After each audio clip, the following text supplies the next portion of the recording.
Hello guys, nag-iintay ng bus papuntang part-time. Grabe.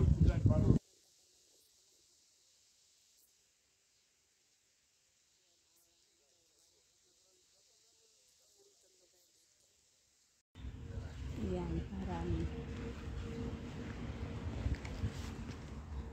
kabugangan. Ayan. Bus station dito sa Astrobolos.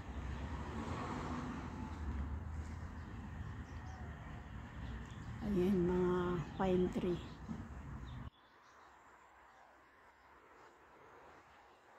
Ito lang yung waiting shed. May pusa. Parang probinsya lang.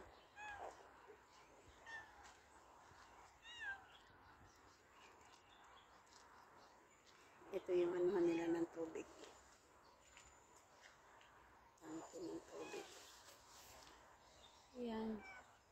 May mga bahay doon.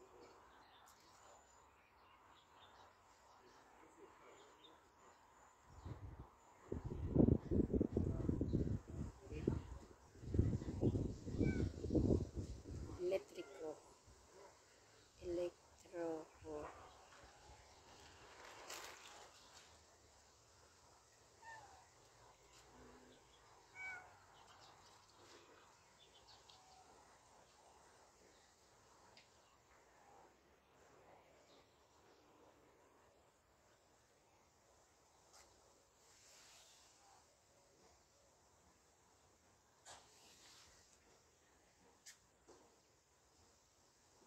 Tapos yung waiting shed.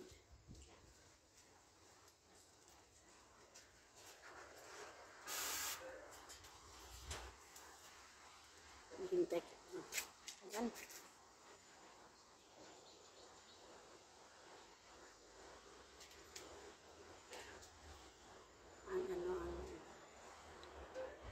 Ano ka ng init sa init.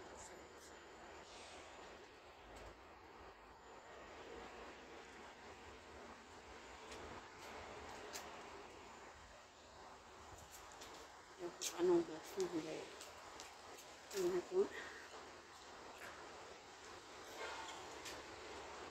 25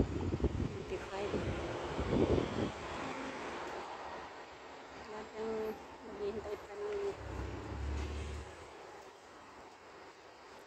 oras na yan dito sa ilalim ng mga pine tree kasi wala pang bus matagal. Ay nako,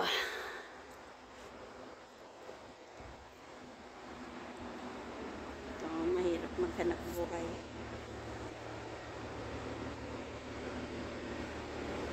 Sakit sa ulo yung init.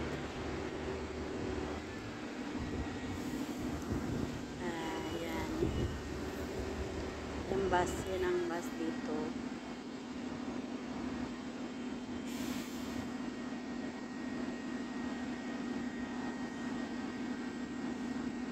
Aircon yan sa loob.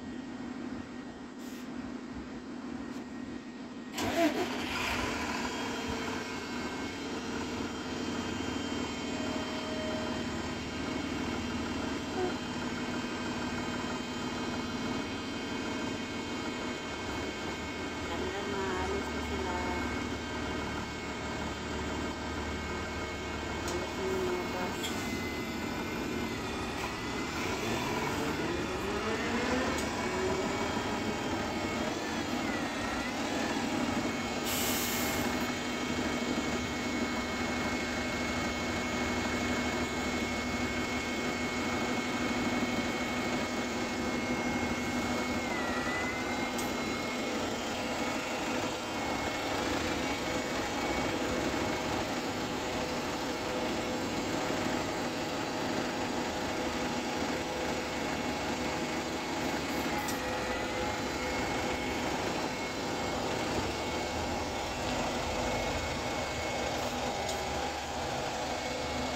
Yung 35, ito na lang nagtirain ng bashi. Ang dami pa.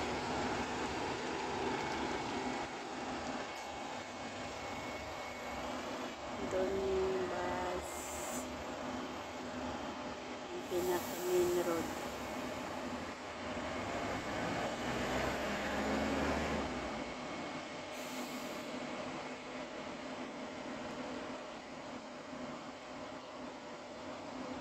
Sige na, yan, ganyan lang ang ano dito. Mga parking, ganyan lang. Swipe lang yung mga card.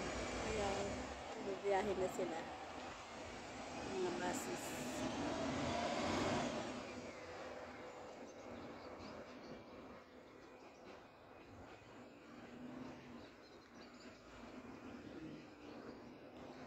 Maghihintay dito ng bus. 1:30 pa yung bus na alis dito. Ang haba pa ng oras na intayin ko eh. Pambihira talaga. Yan ang mahirap dito ng ano, pag na-late ka sa isang bus.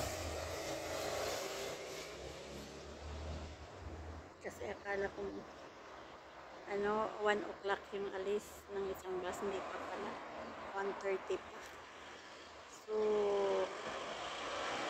ayun, maghihintay pa tayo. Maghintay pa ako ng 30 minutes. Ang init-init pa ng mabuti dito kasi may ano, may mga pine tree. Dito kami sa ilalim ng pine tree maghintay. Mainit din kasi doon sa ano, sa waiting shed. Yung pusa lang ang nandoon. Diba? Tulog yung pusa.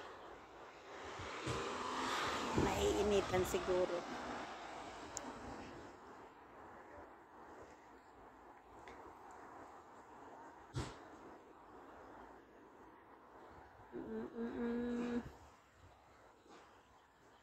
Ayan, nangungulangot pa yung driver. Ayan na. Nangungulangot pa yung driver.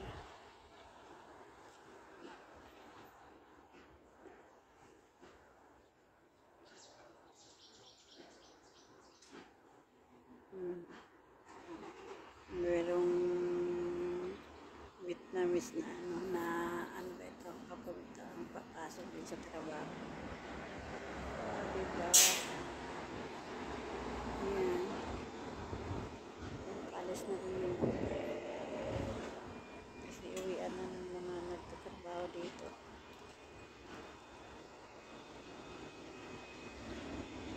Kaya, yun sige lang. Ay, 22 pala ito. Ayan, 22 naman siya. 22 bus. Nauna pala ito sayang. Ayan, nauna pala 22 bus. Pero siya dadaan sa akin pupuntahan, kaya hindi ako sasakay.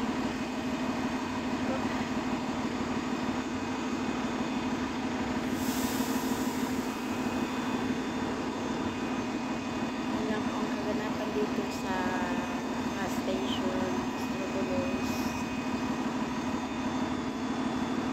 Ganito lang talaga siya.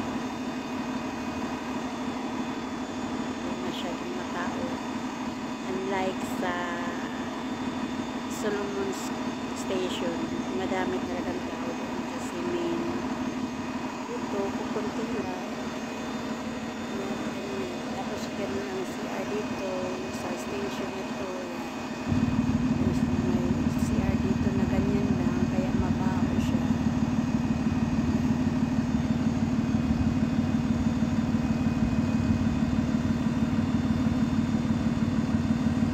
Tapos yung parang kawayan na maliliit. Oh, ayan na. Okay, ang sakit ah. Ang sakit na init.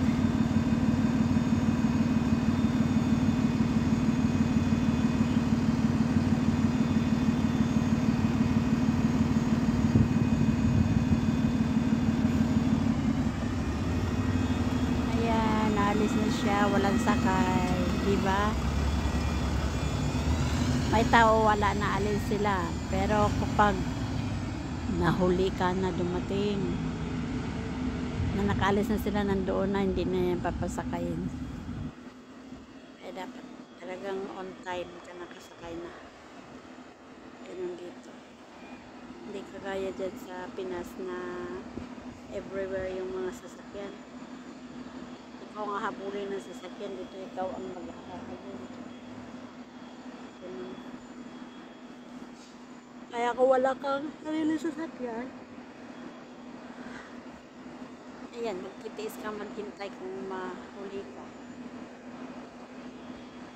Mahirap din mag-part-time na mag-part-time dito kasi yung sasakyan mo yun ang problema. Kung may sarili kang sasakyan yun, pero mahirap din kumuha ng driver license or kumuha ng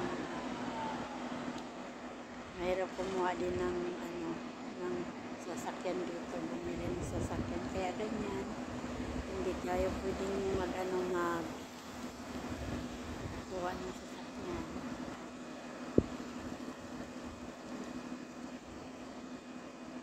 Kaya mahirap din.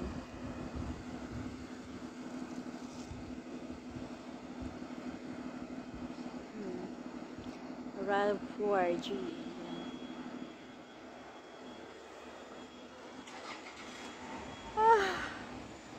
Naantok na rin ako maghintay ng bus.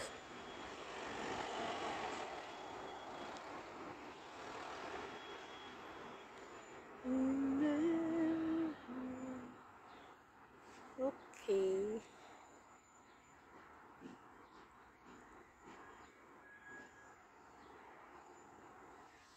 Alin kaya dito sa mga tatlong bus na natira.